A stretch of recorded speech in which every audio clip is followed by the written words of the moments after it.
Hello दोस्तों, आप सभी का स्वागत है A1 गुरुकुल यूट्यूब चैनल पर। दोस्तों, बिहार पुलिस नई भर्ती 2023 के लिए उसके लिए दोस्तों आप सभी के लिए VVI क्वेश्चंस का क्लास लेकर के उपस्थित हो चुके हैं। दोस्तों, ये प्रैक्टिस सेट नंबर दूसरा होने वाला है। दोस्तों, इस क्लास में सारे के सारे प्रश्न महत्वपूर्ण है, इंपॉर्टेंट है। दोस्तों, एग्जाम में यहीं से प्रश्न पूछा जाता है, तो आप लोग सारे प्रश्न को ध्यान से देखते हुए और याद करते हुए चलना है। और दोस्तों, वीडियो स्टार्ट करने से पहले अगर आप हमारे चैनल पर पहली बार आए हैं, अभी तक चैनल को सब्सक्राइब नहीं किए हैं, तो दोस्तों सबसे पहले चैनल को सब्सक्राइब कर लीजिए, साथ में बेल आइकन भी प्रेस कर लीजिए ताकि आगे आने वाले वीडियो का नोटिफिकेशन आपको सबसे पहले मिले।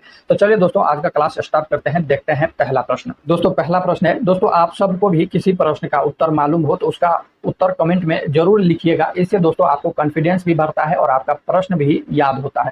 दोस्तों, पहला प्रश्न है, बहुत ही महत्वपूर्ण प्रश्न है। भारत का मानक समय रेखा किस शहर से होकर के गुजरती है? तो दोस्तों, भारत का मानक समय रेखा जो है यह इलाहाबाद से गुजरती है। तो दोस्तों, पहला का ऑप्शन डी जो है राइट आंसर हो जाएंगे। लेकिन दोस्तों, यहाँ से एक और प्रश्न बनते हैं कि आपसे पूछा जाए भारत की मानक रेखा जो है यह कितना डिग्री देशांतर है? तो दोस्तों, आपको ध्यान रखना है, भारत की मानक रेखा जो है यह 82.5 डिग्री, कितना डिग्री? तो 82.5 डिग्री पूर्वी देशांतर रेखा है। तो आपको ये भी ध्यान रखना है, एग्जाम में पूछा जाता है। दोस्तों, जितना भी रिलेटेड प्रश्न बनेंगे हम आपको एक्स्ट्रा फैक्ट में बताते चलेंगे, आप लोग गौर से सुनते चलेंगे। याद करवाने की गारंटी मेरी है और दोस्तों आपका 100% रिजल्ट होगा, ये गारंटी मेरी है अगर दोस्तों आप हमारे क्लास से जुड़ जाते हैं तो। दोस्तों, भारत के कितने प्रतिशत लोग जो है यह कृषि पर आधारित है? तो दोस्तों, भारत के कुल जो है 58% लोग जो है यह कृषि पर आधारित है। ऑप्शन बी जो है 2 नंबर का क्या हो जाएंगे? राइट आंसर हो जाएंगे।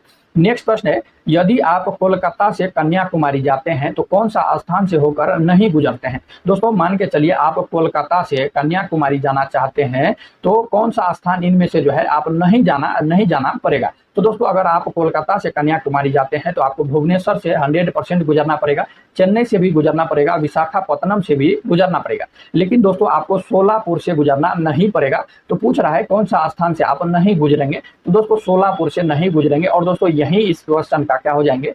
राइट आंसर हो जाएंगे। तो 3 नंबर का ऑप्शन सी जो है करेक्ट आंसर हो जाएंगे। नेक्स्ट प्रश्न है, 4 नंबर प्रश्न है, चेरापूंजी तथा जयंतिया जनजाति किस राज्य में संबंधित है? तो दोस्तों, चेरापूंजी और जयंतिया जनजाति जो है यह मेघालय में निवास करती है और मेघालय राज्य से क्या है? तो संबंधित है। तो 4 नंबर का ऑप्शन सी जो है क्या हो जाएंगे? करेक्ट आंसर हो जाएंगे। दोस्तों, आपको पता होगा मेघालय में जो है कौन सी पर्वत है और कौन सी जनजाति पाई जाती है? दोस्तों, आपको ध्यान रखना है, मेघालय में जो है 3 प्रमुख पर्वत जो है यह है। तो आपको कौन कौन सा है? गारो, खासी और जयंतिया। गारो, खासी, जयंतिया जो है मेघालय में पर्वत भी है और दोस्तों जनजाति भी है। तो आपको ध्यान रखना है, मेघालय में जनजाति कौन कौन सी है? तो गारो, खासी, जयंती और दोस्तों पर्वत भी है। तो दोनों चीज आप लोग ध्यान रखेंगे, मेघालय से महत्वपूर्ण है। ये प्रश्न कई बार एग्जाम में पूछे जाते हैं।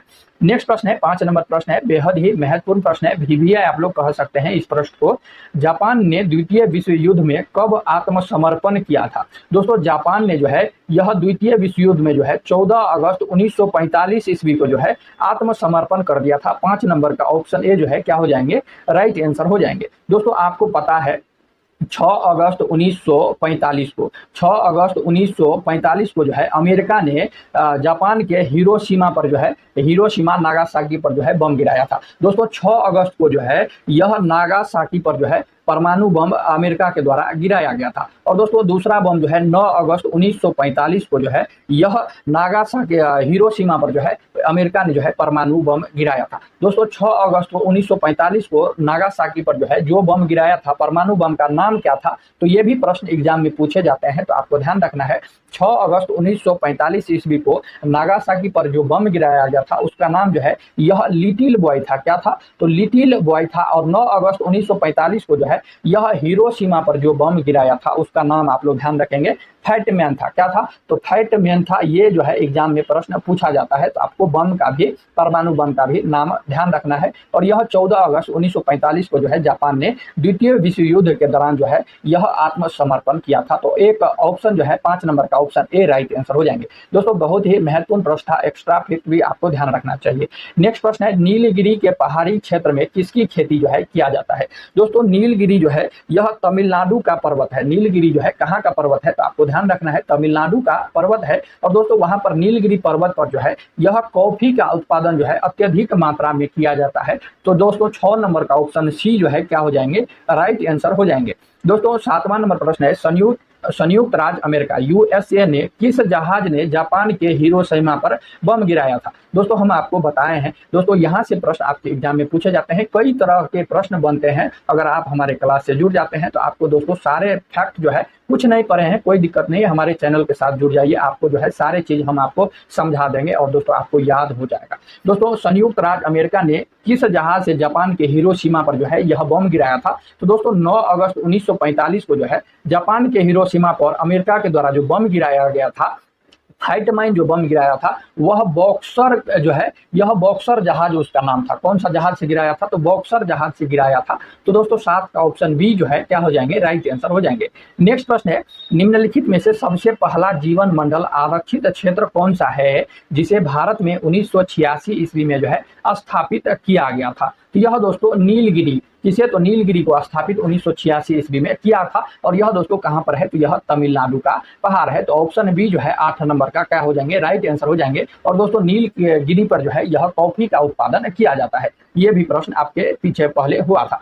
नेक्स्ट प्रश्न है, निम्नलिखित में से किस शासक के शासनकाल में नेपाल में बौद्ध धर्म का आगमन हुआ था। दोस्तों निम्नलिखित इन चारों में से किस शासक के शासनकाल में जो है नेपाल में बौद्ध धर्म का जो है आगमन हुआ था। तो यह दोस्तों मौर्य सम्राट अशोक के शासनकाल में जो है नेपाल में जो है बौद्ध धर्म का आगमन हुआ था। तो दोस्तों 9 नंबर का ऑप्शन बी जो है क्या हो जाएंगे, राइट आंसर हो जाएंगे। नेक्स्ट प्रश्न है, निम्नलिखित में से वे स्थान कौन से हैं जो विश्व की सबसे ऊंची सड़क द्वारा जोड़े गए हैं। तो यह दोस्तों कौन सी हो जाएगा, तो दोस्तों विश्व का सबसे ऊंचा सड़क मार्ग जो है यह लेह मनाली है। कहां पर है, तो मनाली और लेह है। तो ऑप्शन सी जो है क्या हो जाएंगे, 10 नंबर का राइट आंसर हो जाएंगे। नेक्स्ट प्रश्न है, 11 नंबर प्रश्न है, सम्राट अशोक महान जिसने 40 वर्षों तक भारत में राज्य किया, उसकी राजधानी उस समय का नाम क्या था। तो दोस्तों सम्राट अशोक का जो है राजधानी कहां पर थी, यह दोस्तों बिहार की राजधानी पटना। दोस्तों पटना को जो दोस्तों प्राचीन काल में जो है पाटलिपुत्रा के नाम से जाना जाता था। और यहाँ पर दोस्तों अशोक की राजधानी थी। दोस्तों अशोक जो है यह मौर्य शासक जो है, मौर्य शासक थे, मौर्य वंश के जो है यह शासक थे, राजा थे। दोस्तों यहाँ पर प्रश्न पूछे जाते हैं कि मौर्य वंश के संस्थापक कौन थे। तो आपको ध्यान रखना है मौर्य वंश के संस्थापक जो है अशोक के दादाजी चंद्रगुप्त मौर्य थे। कौन थे, तो चंद्रगुप्त मौर्य ने ही मौर्य वंश के स्थापना किया था। तो आपको ध्यान रखना है। और दोस्तों अशोक के पिता कौन थे, तो बिंदुसार थे। दोस्तों एक है बिंबिसार जो हर्यक वंश से संबंधित है, वो नहीं है। तो दोस्तों आपको ध्यान रखना है बिंदुसार, बिंदुसार जो है अशोक के पिता थे। और बिंदुसार के पिता कौन थे, तो यह चंद्रगुप्त मौर्य थे जिन्होंने मौर्य वंश की स्थापना किया था। तो दोस्तों 5 नंबर का 11 नंबर का ऑप्शन सी जो है क्या हो जाएंगे, पाटलिपुत्र राइट आंसर हो जाएंगे। नेक्स्ट प्रश्न है, ऐसा प्रथम इंजीनियरिंग स्नातक जो किसी राज्य का मुख्यमंत्री रहा हो संबंधित है। यह दोस्तों यह अपने बिहार राज्य के जो है मुख्यमंत्री, वर्तमान मुख्यमंत्री कौन सा है, नीतीश कुमार है। इन्होंने जो है यह इंजीनियरिंग स्नातक जो है किया हुआ है। तो ऑप्शन बी जो है क्या हो जाएंगे, बिहार राज्य से ये संबंधित है और बिहार के जो है मुख्यमंत्री है। तो ऑप्शन बी जो है 12 का क्या हो जाएंगे, राइट आंसर हो जाएंगे। नेक्स्ट प्रश्न है, मोहनजोदड़ो ने स्नानागार के पूर्व में स्थित स्तूप का निर्माण किस काल में किया गया था। तो दोस्तों मोहनजोदड़ो के स्नानागार के पूर्व में स्थित जो है कुषाण काल में जो है स्तूप का निर्माण किया गया था। तो ऑप्शन बी जो है 13 का क्या हो जाएंगे, राइट आंसर हो जाएंगे। अगर आपको पूछ दिया जाए उस स्तूप का निर्माण जो है किसने किया था, तो यह दोस्तों कुषाण काल के जो है बहुत ही महत्वपूर्ण योग्य शासक कौन थे, तो कनिष्क, कनिष्क ने ही जो है यह स्तूप का जो है निर्माण किया था। तो आप लोग इसे भी ध्यान रखेंगे। और दोस्तों कनिष्क जो है यह बहुत ही महत्वपूर्ण है। दोस्तों कनिष्क के शासन काल में ही जो है बौद्ध धर्म जो है हीनयान और महायान में जो है 2 भागों में जो है बौद्ध धर्म बट गया था। तो आपको ये भी ध्यान रखना है, एग्जाम में प्रश्न पूछा जाता है किसके शासन काल में जो है बौद्ध धर्म 2 भागों में बट गया था। तो दोस्तों यह कनिष्क के शासन काल में जो है बौद्ध धर्म 2 भाग में बट गया था। पहला भाग था हीनयान और दूसरा भाग था महायान। तो आप लोग ध्यान रखेंगे कनिष्क के शासन काल में जो है यह बुद्ध धर्म जो है 2 भागों में बट गया था। नेक्स्ट प्रश्न है, उस राज्य का नाम बताए जहां से भारत का प्रथम राष्ट्रपति चुना गया था। दोस्तों उस राज्य का नाम क्या है जहां भारत का प्रथम राष्ट्रपति जो है चुना गया था? यह दोस्तों अपना बिहार हो जाएगा। तो 14 नंबर का ऑप्शन डी जो है राइट आंसर हो जाएंगे। दोस्तों आपको पता होगा कि डॉक्टर राजेंद्र प्रसाद जो है देश के पहले राष्ट्रपति चुने गए थे, और यह दोस्तों कहां से संबंधित है? तो यह अपने बिहार से संबंधित है। दोस्तों उनका जन्म जो है सिवान के जीरादेई गांव में जो है हुआ था। दोस्तों बिहार में जो है सिवान जिला है, और सिवान जिले में है दोस्तों जीरादेई गांव में जो है यह डॉक्टर राजेंद्र प्रसाद जी का जन्म हुआ था। तो ऑप्शन डी जो है 14 नंबर का राइट आंसर हो जाएंगे। नेक्स्ट प्रश्न है, निम्नलिखित युग्मों में से कौन सा एक सही सुमेलित नहीं है? दोस्तों कौन सा जो है सही सुमेलित नहीं है? तो दोस्तों को देख लेते हैं कौन सा सही सुमेलित नहीं है। दोस्तों Pitt's India act Warren Hastings बिल्कुल जो है यह सही सुमेलित है। डॉकिन ऑफ लैम्प्स डलहौजी ये भी क्या है? तो यह संबंधित है। और दोस्तों तीसरा है वर्नाकुलर प्रेस एक्ट कर्जन। दोस्तों यह कर्जन से क्या है? तो यह संबंधित नहीं है। यह लॉर्ड लीटन के शासनकाल में जो है वर्नाकुलर प्रेस एक्ट जो है यह लाया गया था, कर्जन के शासनकाल में नहीं लाया गया था। तो दोस्तों ऑप्शन सी जो है गलत है, मिलान सही नहीं है। तो दोस्तों पूछ रहा है कौन सा सुमेलित नहीं है? तो ऑप्शन सी सुमेलित नहीं है। ऑप्शन सी जो है 15 का राइट आंसर हो जाएंगे। दोस्तों इल्बर्ट बिल जो है रिपन के शासनकाल में आया था, बिल्कुल जो है सही है। दोस्तों 15 का ऑप्शन सी राइट आंसर हो जाएंगे। नेक्स्ट प्रश्न है, सिखों के 10वें गुरु गुरु गोविंद सिंह जी का जन्म हुआ था। दोस्तों सिख धर्म के 10वें गुरु कौन थे? तो आपको ध्यान रखना है गुरु गोविंद जी था। इनका जन्म जो है 22 दिसंबर 1666 ईस्वी को जो है पटना में हुआ था। कहां पर हुआ था? तो यह पटना में हुआ था, जो बिहार की वर्तमान राजधानी कहां पर है? तो पटना है, और यहीं पर इनका जो है जन्म हुआ था। तो ऑप्शन सी जो है 16 का राइट आंसर हो जाएंगे। दोस्तों जहां वर्तमान समय में तख्त श्री हरि मंदिर जो है पटना साहिब में इनका जन्म हुआ था। तो आप लोग ध्यान रखेंगे कहां पर? तो पटना साहिब, पटना में जो है इनका जन्म हुआ था।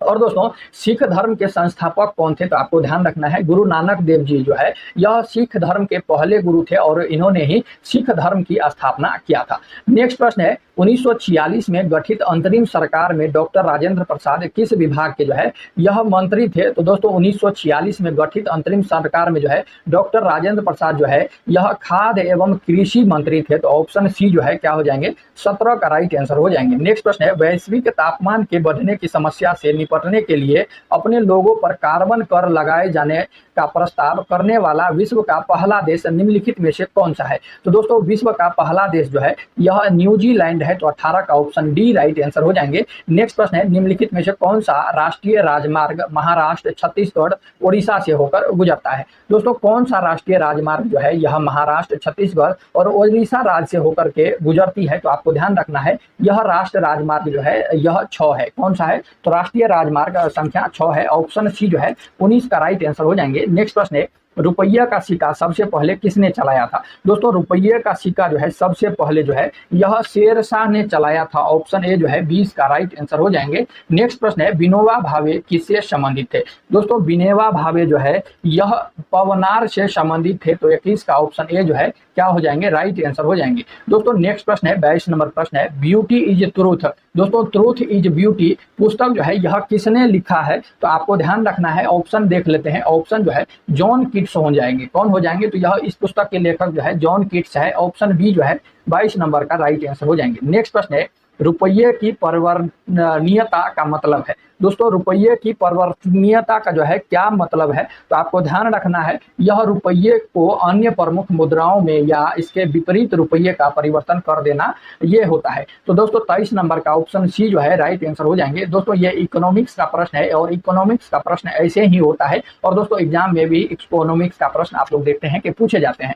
दोस्तों उपभोक्ता दिनों दिन हो रहे हैं। दोस्तों उपभोक्ता जो है यह दिनों दिन क्या हो रहे हैं? यह अधिक अपेक्षा रखने वाले हो रहे हैं। तो ऑप्शन ए जो है यह 24 का राइट आंसर ऑप्शन ए हो जाएंगे। नेक्स्ट प्रश्न है, निम्नलिखित में से कौन सा भारत में समस्त ब्रिटिश संवैधानिक प्रयोग में सबसे अल्पकालिक सिद्ध हुआ था? यानी दोस्तों सबसे कम जो है समय के लिए सिद्ध हुआ था। यह गवर्नमेंट ऑफ इंडिया एक्ट 1919 हो जाएंगे। ऑप्शन ए जो है क्या हो जाएंगे? राइट आंसर हो जाएंगे। दोस्तों गवर्नमेंट ऑफ इंडिया एक्ट जो है यह 1919 ईस्वी में आया था। और दोस्तों आपको पता ही होगा कि दोस्तों यह भारत में इंडिया में जो है रॉलेट एक्ट कब आया था? तो यह 1919 ईस्वी में ही आया था। और दोस्तों यह दोनों जो है रौलट एक्ट और गवर्नमेंट ऑफ इंडिया एक्ट, यह दोनों एक दूसरे के विपरीत थे, इसीलिए दोस्तों यह जो है खत्म कर दिया गया और रौलट एक्ट जो है इसके खिलाफ हो गया, इसके लिए दोस्तों यह अल्पकालिक हो गए। तो ऑप्शन ए जो है 25 का क्या हो जाएंगे, राइट आंसर हो जाएंगे। दोस्तों आशा करते हैं कि आपको सारे प्रश्न जो है समझ में आ रहे हैं। अगर दोस्तों आपको सारे प्रश्न समझ में आ रहे हैं तो आप हमारे चैनल को जरूर सब्सक्राइब कर लेंगे। नेक्स्ट प्रश्न है, टुंड्रा प्रकार की जलवायु का दूसरा नाम क्या है? तो दोस्तों टुंड्रा प्रकार की जलवायु का दूसरा नाम जो है यह ध्रुवीय जलवायु कहा जाता है। तो 26 का ऑप्शन डी जो है क्या हो जाएंगे, राइट आंसर हो जाएंगे। नेक्स्ट प्रश्न है, अत्यंत सूक्ष्म कणों वाली मिट्टी है। दोस्तों अत्यंत सूक्ष्म कण वाली मिट्टी जो है यह चीका मिट्टी होता है। तो ऑप्शन बी जो है 27 का क्या हो जाएंगे, राइट आंसर हो जाएंगे। नेक्स्ट प्रश्न है, तापक्रम की एसआई इकाई है। दोस्तों तापक्रम की एसआई यूनिट जो है यह क्या होता है, तो आपको ध्यान रखना है यह केल्विन होता है। ऑप्शन ए जो है 28 का राइट आंसर हो जाएंगे। निम्न में से कौन सा विटामिन रक्त का थक्का बनने के लिए आवश्यक है? तो दोस्तों रक्त का थक्का बनाने के लिए विटामिन जो है, विटामिन के जो है बहुत ही महत्वपूर्ण है, तो आपको ध्यान रखना है। ऑप्शन सी जो है विटामिन के राइट आंसर हो जाएंगे। नेक्स्ट प्रश्न है, मानव शरीर में निम्नलिखित में से कौन सी ग्रंथि जोड़े के रूप में मौजूद होती है? तो दोस्तों जोड़े के रूप में जो है मानव शरीर में जो है यह अधिवृक्क मौजूद होते हैं। ऑप्शन ए जो है 30 नंबर का क्या हो जाएंगे, राइट आंसर हो जाएंगे। नेक्स्ट प्रश्न है 31 नंबर प्रश्न है, एक क्षैतिज वृत्त में स्थिर चाल से घूम रहे पिंड के लिए निम्नलिखित में से कौन सा स्थिर रहेगा? तो यह दोस्तों कौन सा जो है यह स्थिर रहेगा, तो यह गतिज ऊर्जा जो है यह स्थिर रहेगा। तो ऑप्शन डी जो है 31 का क्या हो जाएंगे, राइट आंसर हो जाएंगे।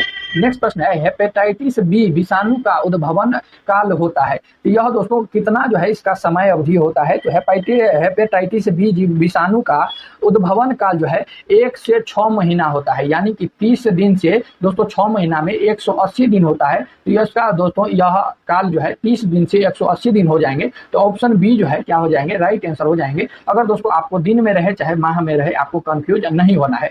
नेक्स्ट प्रश्न है, निम्नलिखित में से कौन सी एक गैस वातावरण प्रदूषक मानी जाती है? दोस्तों कौन सी गैस जो है यह वातावरण की प्रदूषण गैस मानी जाती है? यह दोस्तों सल्फर डाइऑक्साइड है, SO2 है। तो ऑप्शन सी जो है 33 का राइट आंसर हो जाएंगे। नेक्स्ट प्रश्न है, आसमान नीला दिखाई देता है, इसका कारण क्या है? दोस्तों आसमान जो है यह नीला दिखाई देता है, इसका कारण जो है यह क्या होता है? तो आपको ध्यान रखना है दोस्तों, प्रकाश का परिकर्णन के वजह से आसमान जो है यह नीला दिखाई देता है। 34 का ऑप्शन सी जो है राइट आंसर हो जाएंगे। नेक्स्ट प्रश्न है, हाइड्रोजन की द्रव्यमान संख्या कितना होता है? तो दोस्तों हाइड्रोजन की द्रव्यमान संख्या जो है यह 1 होता है। कितना होता है? तो दोस्तों हाइड्रोजन का द्रव्यमान संख्या 1 होता है। ऑप्शन बी जो है 35 का राइट आंसर हो जाएंगे। और दोस्तों आज के क्लास के आखिरी प्रश्न है, कार्बन मोनोऑक्साइड है। दोस्तों कार्बन मोनोऑक्साइड जो है यह क्या होता है? तो दोस्तों यह उदासीन होता है। तो 36 का ऑप्शन सी राइट आंसर हो जाएंगे। दोस्तों कार्बन मोनोऑक्साइड को जो है यह CO से दर्शाया जाता है।